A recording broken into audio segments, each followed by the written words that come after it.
तो ऐसे ही मेरे साथ आज जो खास मेहमान है वो एक विधा की, जो इस दौर में बहुत मतलब कहना चाहिए कारगर कहा जा रहा है उसको, उसके पिता हैं, जनक हैं, यानी सिग्नेचर विधा। जो आपने सुना हो या ना सुना हो तो ये पॉडकास्ट आपके लिए देखना बहुत जरूरी है। तो उस विधा के इनको जनक कहा जाता है, फादर कहा जाता है, विवेक त्रिपाठी जी, देश का जाना पहचाना नाम। उनसे हम समझेंगे इस पॉडकास्ट के जरिए और आपके लिए खास तौर से कि कहाँ है वो रास्ता जो आपको मिल नहीं रहा है और क्या है वो दिक्कत जो एक सिग्नेचर की वजह से रुकी हुई। मेरे साथी सुनील भी आपकी तमाम शंकाओं का समाधान करेंगे। सुनील, हम जानने की कोशिश करेंगे। बिल्कुल, दर्शकों से हम कह दें तो विवेक जी, पहली बात तो ये मेरा बड़ा तीखा सवाल और टफ सवाल है आपसे। कई लोग कहते हैं कि भैया विवेक जी बनाते हैं, क्योंकि ये सिग्नेचर भी बनाते हैं और लोगों को बनाते दम नहीं है इसमें।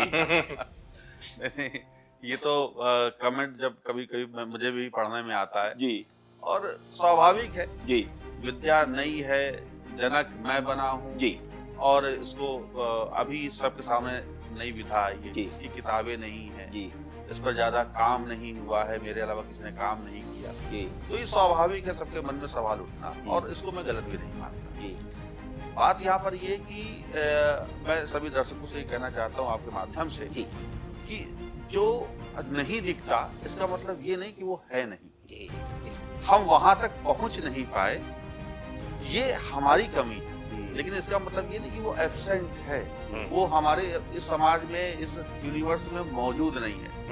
जब चिड़िया उड़ा करती थी, अभी भी उड़ती है, लेकिन प्लेन नहीं उड़ते थे पहले। अब कोई सोच लिया कि क्या प्लेन उड़ सकता है, कोई ऐसी चीज जो आदमी बैठ के उड़ सकता है, लेकिन वो संभव हुई और लोग आज प्लेन से बैठ के जा रहे हैं इधर से उधर, यानी चिड़िया की तरह वो भी उड़ रहे हैं। अब ये इन्वेंट किया गया।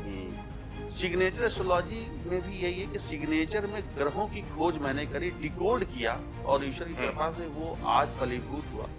9 के 9 ग्रह मैंने सिग्नेचर में खोजे। आज सिग्नेचर को ठीक करके ग्रहों की बैलेंसिंग मैं करता हूँ। और आपने जैसे कहा, बड़ी अच्छी बात मुझे लगी कि 2 रुपए का पेन और एक कागज दीजिए, अपने भाग को बदल लीजिए, सिग्नेचर ठीक करके, ये मैं दावा करता हूँ। और ये यहाँ इस 1 घंटे के पॉडकास्ट में मैं प्रूव करके दिखाऊंगा कि कैसे आप कुंडली नहीं देखेंगे आप? नहीं, कुंडली मैंने देखता, क्योंकि कुंडली कारण क्या है कि आपको कुंडली सबको मिल ही नहीं सकती।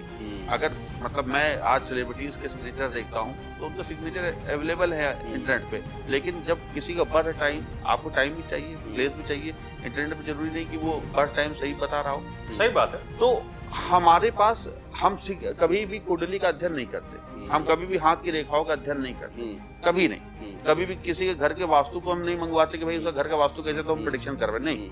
सिग्नेचर मेरे पास है, हम सिग्नेचर से ही सारा भविष्य बताते हैं। तो इससे एक सवाल ये भी है विवेक जी फिर कि उसके ग्रह खराब है और सिग्नेचर ठीक है, फिर ना, सिग्नेचर अगर खराब, ग्रह खराब है तो सिग्नेचर ठीक हो ही नहीं सकता। अच्छा, ऐसा है? हाँ, ये मेरा दावा है। और कभी भी, यानी कि आप देखो ना, सिग्नेचर तभी खराब होगा जब ग्रह खराब हो। अच्छा, मतलब दोनों लिंक्ड है? लिंक्ड हैं। सिग्नेचर अच्छा तो भाग्य अच्छा, कुंडली अच्छी। अगर एक बात आपको और बताएं, हम जोड़ करके बात करते हैं, आपके ग्रह खराब, हम दावा कर रहे हैं भाग बदलने का, और हम उसको प्रूव भी करते हैं, और हमने करके भी दिखाया। हम सिग्नेचर ठीक करेंगे, उधर कुंडली आपकी खराब दिखाई दे रही है कि आने वाले वक्त में 4 साल बाद इसका एक्सीडेंट होने वाला, मार्केस लगने वाला, घर में किसी की मृत्यु हो जाएगी। ठीक, सिग्नेचर ठीक करेंगे, घर में किसी की मृत्यु नहीं होगी। कुंडली में दिखाएगा, कुंडली में दिखाएगा। तो अब आप सोचिए, कुंडली देख करके पंडित जी क्या बताते हैं? हवन करना बताते हैं। ये हवन करिए, मार्ग शांत हो जाएगा। आप ये पूजा कर लीजिए, रत्न धारण कर लीजिए, शांत हो जाएगा। तो वो भी तो वो ग्रह काटते हैं, लेकिन वो ग्रह किससे काट रहे हैं? मंत्र से, तंत्र से, यंत्र से, पूजा से। हम किससे कर रहे हैं? सिग्नेचर से। कुंडली में है गलत कि खराब होने वाला, सिग्नेचर ठीक किया तो कुंडली आपको गलत दिखाती रहेगी, लेकिन सिग्नेचर आपका ठीक हो जाएगा तो वो 4 साल आने वाला जो कष्ट है निकल जाएगा। तो ये थोड़ा सा एक प्रश्न तिवारी जी, फिर आप, मुझे जान रहा हूँ कि आपके मन में कुलबुला रहे हैं बहुत सारे प्रश्न, लेकिन मेरा ये थोड़ा सा कि दर्शकों की जिज्ञासा शांत हो जाए। ये विज्ञान है इसके पीछे या क्या है? मतलब थोड़ा सा दर्शकों को बताइए कि साइंस है या क्या है? मैं एक बड़ा एग्जाम्पल देता हूँ आपके सामने, ताकि हम जब इस पॉडकास्ट में शुरुआत कर चुके हैं तो एक यहाँ इसको वैज्ञानिक आधार देना शुरू करते हैं। बिल्कुल। सिग्नेचर हम सब बनाते हैं, हमें क्या लगता है कि वो क्या सिर्फ एक लेटर से लिखा गया है? तो पहली चीज तो नहीं, हम उसमें ग्रह बनाते हैं। हम 9 के 9 ग्रह बनाते हैं। सारे दर्शक जान ले 9 के 9 ग्रह। अब सोचिए भले अक्षर 4 हैं तो 9 ग्रह कैसे होंगे, ये लोग पूछ सकते हैं। बिल्कुल। अक्षर 1 ग्रह साइन, एक नरेंद्र मोदी का साइन, हाँ, एक एन लिखा है, हाँ। एक सर्किल बना के छोड़ दिया तो उसमें 9 ग्रह कैसे? नहीं, सब में ग्रह होते हैं। अच्छा, आपके एक एक अक्षर में उन ग्रहों की प्लेसमेंट देखी जाती है, उसकी लंबाई, उसकी चौड़ाई, उसका आकार, उसके पैटर्न पे। बात हम आगे जोड़ते हैं, नरेंद्र मोदी का साइन देखते हैं। नरेंद्र मोदी जी का डेट ऑफ बर्थ क्या है? 17 सितंबर। बिल्कुल। मूलांक हो गया 1 + 7 = 8, 8 होता है शनि का। अब सिग्नेचर में शनि कैसे पहचाना जाता है? जब भी कभी कोई भी व्यक्ति सिग्नेचर में सर्किल बना रहा है तो शनि से रूल हो रहा है। ठीक। जब भी कोई सिग्नेचर में डॉट लगा करके आ रहा है इसका मतलब वो शनि से रूल होने लग गया है। तो अब आप देख लीजिए नरेंद्र मोदी का अगर आपके पास सिग्नेचर है तो मैं दिखाना चाहता हूं दर्शकों को कि वो देखें। ये देखिए आप यहाँ पर लेकर के भी आए हैं और दर्शक यहाँ पर देख लें कि देखिए ये नरेंद्र मोदी का सिग्नेचर है और यहाँ पर मैं बना के भी दिखा देता हूँ क्योंकि यहाँ पर दो, ताकि दर्शक देख लें कि सबसे पहले सिग्नेचर में वो ऐसे बनाते हैं एन बनाते हैं और फिर ये 2 डॉट, ये नरेंद्र मोदी का सिग्नेचर है। बिल्कुल। अब आप देखिए ये जो सर्किल हुआ है ये है शनि। अच्छा, और ये आप देखो तो 1 + 7 = 8 का यहाँ पर सभी आ रहा कि नहीं आ रहा? शनि क्या तो दिखा रहा नहीं है। तो ऐसा व्यक्ति वही बना सकता है जो शनि से रूल होगा, जिसका मूलांक 8 होगा। नरेंद्र मोदी का 8 मूलांक। दूसरी बात ये 2 डॉट बना दिए, 2 डॉट ये भी दिखाता है कि शनि से ये ओवर रूल्ड है। हाँ, यानी कि शनि अति कारक है। अच्छा, महाकारक है। अच्छा। हाँ, और शनि के ही चलते आप देखिए मुख्यमंत्री बने, गुजरात में लंबे समय तक रहे, अभी प्रधानमंत्री हैं। आने वाले वक्त हालांकि खराब है, अगर आप चाहेंगे तो उसमें प्रेडिक्शन में करूंगा। नहीं, जरूर हम करेंगे, इस पे बात करेंगे। तो ये नरेंद्र मोदी का जो सिग्नेचर है शनि से रूल होने वाला सिग्नेचर है। यहाँ पर मैंने आपको एक बात बताई कि शनि से ऐसे पहचान होती है। आप कभी भी किसी का साइन देख लीजिए, अगर वो सर्किल कर रहा है तो उसको मतलब आप कह सकते हो ऐसे ही, अरे तुम्हारा तो मूलांक 8 होगा या शनि से रूल हो रहा है। और उसके जीवन में स्ट्रगल कम नहीं होगा, खूब भागदौड़ होगी लाइफ, क्योंकि शनि तो दौड़ाएगा ना, आपको घर में चुपचाप बैठने नहीं देगा। शनि का काम ही बेटा काम करो, घर में क्या आराम कर रहे हो? तो आराम करोगे तो सब बिकवा देंगे। तो आपको दौड़ना है, भागना है, काम करना है। शनि ये है। और आप देख लीजिए ये दिन भर कितना काम करते हैं, हमेशा दिन भर भागते रहते हैं। कितने देशों की यात्रा है, देश विदेश की यात्रा है, फिर भी संघर्ष कम नहीं, संघर्ष कम नहीं है, विरोध अभी भी कायम। शनि बैठा हुआ। अब बात आती है दूसरा मंगल ग्रह। दर्शकों को यहाँ पर दिखा दूं ताकि उनको वैज्ञानिकता का थोड़ा सा हम स्टैब्लिश कर ले कि भैया ये विज्ञान है, ये मतलब पूरी बकवास नहीं है या कोई ऐसी उपज नहीं है दिमाग की। वो अगर विवेक जी ने उसके पीछे रिसर्च किया, अध्ययन किया और वो वैज्ञानिकता उसकी प्रमाणित कर रहे हैं। जी, आप डोनाल्ड ट्रंप का साइन अभी मेरे पास कहीं बैग में रखा होगा जी, लेकिन आप उसको यहाँ पर जरूर शायद मैं लेके। तो डोनाल्ड ट्रंप का जो सिग्नेचर है वो कुछ ऐसे ऐसे करके, हाँ नहीं मैं लेके नहीं है, कोई नहीं, हम लगा देंगे उसको इंटरनेट से। डोनाल्ड ट्रंप का सिग्नेचर में आप देखो तो उनका जो सिग्नेचर है वो बार बार ऊपर नीचे कटीले तारों की तरफ जा रहा। तो ये मंगल से रूल होने वाले व्यक्तियों का एग्रेशन ज्यादा होता है। अब एग्रेशन ज्यादा हो गया तो आप देखेंगे कि उनके जरूरी नहीं कि आप जो तुरंत निर्णय ले वो सही हो, आप पलट भी जाओगे। तो उनका जो सिग्नेचर है वो मंगल प्रधान सिग्नेचर है, त्रस्त कर रखा है दुनिया को, कर रखा है। तो अब आप देखो, अब उनके कुंडली में भी मंगल मेन कारक है डोनाल्ड ट्रंप। तो अब आपको क्लियर हो गया। दूसरी बात, जो सिग्नेचर में लाइन खींचते हैं उनका मंगल तेज होता है। अच्छा, तो अब मंगल क्या है? ये सपोर्ट लाइन नहीं है, अंडरलाइन। जो लोग कहते हैं ये भ्रम है कि अरे हमने अंडरलाइन कर दी तो सपोर्ट मिल गया, प्लेटफॉर्म मिल गया उड़ने के लिए। हाँ मिल गया, ये ऐसा कुछ नहीं। अच्छा, ये सबको सूट नहीं करेगा। अच्छा, अब जिसका ऑलरेडी जो मांगलिक है अगर वो साइन बना देगा, मंगल कर देगा तो उसका तो और खराब हो जाएगा। आप कितना मंगल लेकर के हो तो उसका एक्सीडेंट ही एक्सीडेंट, हमेशा एक्सीडेंट, सर पे चोट, पैर में चोट, हाथ में चोट, पैर में, मतलब चोट लगती रहेगी, हॉस्पिटल जाते रहते हैं। लेकिन हाँ, आप इसे समझ सकते हैं, अगर कोई लाइन खींच रहा है तो उसको मतलब आप कहते हैं हाँ तुम्हारा मंगल तेज है, मंगल अच्छा है। अगर यही दिख, अब इसी में हम जोड़ देते, अगर बाई चांस किसी तरह लाइन कट जाए तो आप इसको मंगल दोष आ गया। और जहां लाइन कटेगी, जिस जगह कटेगी उस उम्र में उसको कष्ट आएगा, उसका एक्सीडेंट हो जाएगा। तो ये सब हम लोग देखते हैं। तो यहाँ पर मुझे लगता है कि थोड़ा सा ये तर्क से मैं समझाने की मैंने कोशिश करी ग्रहों को, थोड़ा सा और अभी आगे बढ़ेंगे तो हाँ, इसमें एड ऑन कर दूं, फिर तिवारी जी प्रश्न लेंगे कि दरअसल विवेक जी के डीएनए में भी ज्योतिष्य है, क्योंकि इनके पिताजी जो हैं वो ज्योतिष शास्त्री रहे हैं और चूंकि घर में ही वही माहौल था तो इनके डीएनए में भी ज्योतिष है और वहीं से उनको ये प्रेरणा मिली कि ये नया कुछ खोजा जाए जो एग्जिस्ट तो करता था लेकिन उसे किसी को पता नहीं था। अब उन्होंने इसको खोजा, उस पर रिसर्च किया और फिर हम लोगों के सामने ला, इसलिए धन्यवाद के पात्र भी हैं आप। तो तिवारी जी अब आप प्रश्न कुछ पूछ रहे हैं। नहीं, मेरा इसलिए जी इनके बारे में जानता मैं भी हूँ बहुत अच्छे से, दर्शकों को बताऊंगा। देखो सवाल के पीछे विवेक जी की वो क्षमता जो उन्होंने भांप ली थी।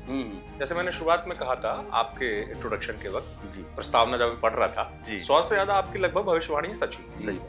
संक्षेप में मेरा सवाल है, टॉप 5 ऐसी भविष्यवाणी दर्शकों को बताइए आप जो सत्य हुई और आपने उसको कैसे भांप लिया और उसमें सिग्नेचर का रोल क्या था, वो कौन सी टॉप 5 चीजें थी? ममता बनर्जी का सिग्नेचर आज से 5 साल पहले जब मैंने पढ़ा था बता दिया था कि ये इलेक्शन जीतेंगी, वापस सत्ता में आएंगी, बहुमत में आएंगी, जबकि उस दौरान मीडिया में खूब कहा जा रहा था सर्वे और सब अगेंस्ट था कि अगेंस्ट है, ममता बनर्जी नहीं आने वाली। तो ये मेरी भविष्यवाणी सच हुई, अभी बता दूंगा, मेरे पास सिग्नेचर है। दूसरा, उद्धव ठाकरे की सरकार कब गिरेगी, किस महीने गिरेगी, वो मैंने बताया था। ये बड़ी चर्चित हुई थी, इसलिए मैंने आपसे बहुत ज्यादा चर्चा हुई थी इसकी। उद्धव ठाकरे की सरकार किस महीने गिरेगी ये मैंने 2 साल पहले बता दिया था, 1.5 साल पहले लगभग बता दिया था। और उस वक्त सब लोग हंस रहे थे। अब आपको इससे जुड़ा हुआ एक किस्सा बताता हूँ। मेरे पास फोन आया, मैंने अब तो मुझे इतना याद भी नहीं वो महीना कौन सा था, महीना खत्म होने से पहले लगभग 15 दिन रह गए थे, तो एक का फोन आया मेरे पास, बड़ा अभी तक मुझे याद है। गुरुजी आपने तो कहा था उद्धव की सरकार गिरने वाली, अब 10 दिन बचा, अब कहाँ गिरने वाली? अब मैं कहा 10 दिन तो हैं, मुझे सिग्नेचर एस्ट्रोलॉजी में भरोसा और आप 10 दिन का वेट कर लो, उसके बाद मुझे फोन करना। और आप यकीन नहीं मानेंगे, लगभग 3 दिन बीते, उसके बाद सरकार गिर गई। तो ये सिग्नेचर एस्ट्रोलॉजी का मेरे पास तो उद्धव ठाकरे की कोई कुंडली नहीं, कोई हाथ की देखा नहीं, बिल्कुल ना मैं कभी उनसे व्यक्तिगत रूप से मिला, बस सिग्नेचर जो उनका इंटरनेट पे मुझे मौजूद रहा, जो उनके शपथ पत्र में मिलता है, वो मैंने देख के पढ़ा। ठीक, तो वो मेरी भविष्यवाणी सच हुई, उसके मुझे बड़ी खुशी भी हुई। मतलब अच्छा, एक और भविष्यवाणी, विराट कोहली की संतान लोग कुंडली देख के बताते हैं बेटा होगा, बेटी को मैंने पहले बता दिया था कि इसको पहली संतान बेटी होगी, दूसरा बेटा। दीपिका पादुकोण को लेकर के मैंने कहा कि इसके पहली संतान बेटी होगी। ये सब मैंने हस्बैंड वाइफ दोनों के सिग्नेचर देख करके बोला था। इसके अलावा हमने कहा था शिवराज सिंह चौहान को लेकर बड़ी भविष्यवाणी थी कि ये सीएम अब नहीं बनने वाले, केंद्र में जाएंगे। और जबकि आखिरी समय तक शिवराज सिंह चौहान का नाम था कि ये सीएम बनेंगे, लेकिन सीएम नहीं बने। क्षमा से थोड़ा सा, जी, क्योंकि मध्य प्रदेश गृह राज्य है और दर्शक बड़ा स्नेह रखते हैं। क्या अब आपकी भविष्यवाणी, शिवराज सिंह की क्या कभी मध्य प्रदेश में वापसी के आसार बनते हैं सिग्नेचर के हिसाब से, या केंद्र की राजनीति? शिवराज सिंह चौहान अब केंद्र में ही बड़ा पद पाएंगे, और वो बड़ा पद उनका डे बाय डे पद बड़ा होता चला, राष्ट्रीय अध्यक्ष भी राष्ट्रीय अध्यक्ष की संभावना है। और मैंने बहुत पहले अपने पॉडकास्ट में एक जगह मैंने कहा भी है कि आने वाला जो वक्त है 2026, वो शिवराज सिंह चौहान के तब्दीली लाने वाला है, बहुत बड़ा बनाने वाला है। उनके व्यक्तित्व को बड़ा बनाएगा, उनके प्रभावशीलता को बड़ा बनाएगा और उनकी क्षमता और बढ़ेगी। एक और मध्य प्रदेश के शायद आपने अध्ययन किया होगा, जिनको बड़ा किरदार माना गया मध्य प्रदेश की सियासत में कि उन्होंने पूरा तख्ता ही पलट दिया, उनका नाम है ज्योतिरादित्य सिंधिया जी। और जब से वो बीजेपी में गए, शायद आपने अध्ययन किया उनके हस्ताक्षर का, तो ये कहा गया कि सिंधिया जी बीजेपी में आ गए, केंद्रीय मंत्री बन गए, लेकिन वो मुख्यमंत्री नहीं बन पाए, ये लगातार कहा जाता है। और ये मध्य प्रदेश की सियासत में सुगबुगाहट भी रहती है। क्या भविष्य में कभी ज्योतिरादित्य सिंधिया मध्य प्रदेश के मुख्यमंत्री बन सकते हैं, या वो भी केंद्र में रहेंगे? देखिए, ज्योतिरादित्य सिंधिया के लिए भी मैं एक बात कहूँ, पहले से जोड़ दूं, ज्योतिरादित्य सिंधिया के लिए भी मैंने कहा था कि ये बीजेपी में शामिल होने वाले हैं, जब वो शामिल नहीं हुए थे, इसलिए मैंने आपसे पूछा आपकी भविष्यवाणी। हाँ, और सच हुई थी। और मैंने ये भी कहा था कि ये बीजेपी में बहुत दिन नहीं रहेंगे, ये वापस कांग्रेस में लौटेंगे, ये भी मैंने कहा। अच्छा, तो जाने वाले हैं? नहीं, अभी नहीं जाने वाले, लेकिन ये लंबे समय तक बीजेपी के लिए नहीं है, रह नहीं पाएंगे, नहीं रह पाएंगे, ये इनको वापस जाना है। उसकी वजह क्या है? आपका विज्ञान क्यों कहता है ऐसा? उनका जब मैंने सिग्नेचर देखा तो उनका एक एज के बाद दिखा रहा है कि वो वापसी कर रहा है, जिसको कहते हैं घर वापसी। तो उनका सिग्नेचर वापसी है, वो टर्न हो रहे हैं। अब उनका व्यक्तिगत राजनीतिक कोई भी कारण हो सकता है, लेकिन सिग्नेचर में दिखाई दे रहा वापसी, तो वो जो परिणाम है वो मैं देख पा रहा हूँ। आने वाले वक्त में हम देखेंगे कि ज्योतिरादित्य सिंधिया बीजेपी को टाटा बाय बाय करके वापस कांग्रेस में, तो मतलब कांग्रेस ही जाएंगे या और किसी दल में जा सकते? नहीं, कांग्रेस में ही अच्छा, वापसी। अच्छा, हाँ, वो कोई अपनी नई पार्टी नहीं बना रहे, वो किसी कोई अपनी नई पार्टी खड़ी नहीं कर रहे ना, वो बड़ी पार्टी के साथ ही जुड़ेंगे। तो इसके उनके सिग्नेचर में क्या कोई ऐसा फैक्टर है इमोशनल सा, जैसे क्योंकि वो डिसीजन भी कहते हैं कि, या क्योंकि मतलब कहा जाता है कि वो निर्णय भी बड़े क्षण में ले लेते हैं, हाँ, नहीं, ज्योतिरादित्य सिंधिया का जब मैंने सिग्नेचर देखा, अभी तो हमारे पास नहीं है, लेकिन आप जरूर दिखाइएगा दर्शकों को। जरूर जरूर। ज्योतिरादित्य सिंधिया का सिग्नेचर बड़ा प्रभावशीलता, नेतृत्वशीलता वाला सिग्नेचर है, बहुत अच्छा सिग्नेचर है। आप उनका सिग्नेचर जब देखें तो बहुत लंबाई में बहुत बड़ा सिग्नेचर ज्योतिरादित्य सिंधिया का है। और वो लाइफ में जब वापस आएंगे, चाहे कांग्रेस में आएंगे या अपनी पार्टी का नहीं बनाएंगे, लेकिन उनका जो कद कभी कम नहीं होगा। अब आपने एक सवाल पूछा क्या सीएम बनेंगे, तो अभी सीएम बनने का कोई चांस नहीं होगा। मतलब अभी आप बहुत दूर तक नहीं, अभी हम आगे के जो 7 साल हैं हमारे पास, 7 साल के जो प्रेडिक्शन है उसमें तो नहीं बनने वाले। क्योंकि आपने तो सही कहा, क्योंकि वो जो मैंने कहा ना निर्णय ऐसे लेते हैं, वो एक लाइन में उन्होंने कह दिया था और तब समझ में आ गया था सरकार गिरेगी। आपको याद होगा एक लाइन पर लिखी थी उन्होंने, हाँ। मशहूर शायर है वसीम बरेलवी जी, कि उसूलों पर आँच आए तो टकराना जरूरी है। तो ये टकराहट और जिंदा हो तो जिंदा नजर आना जरूरी है। क्या बात, क्या बात।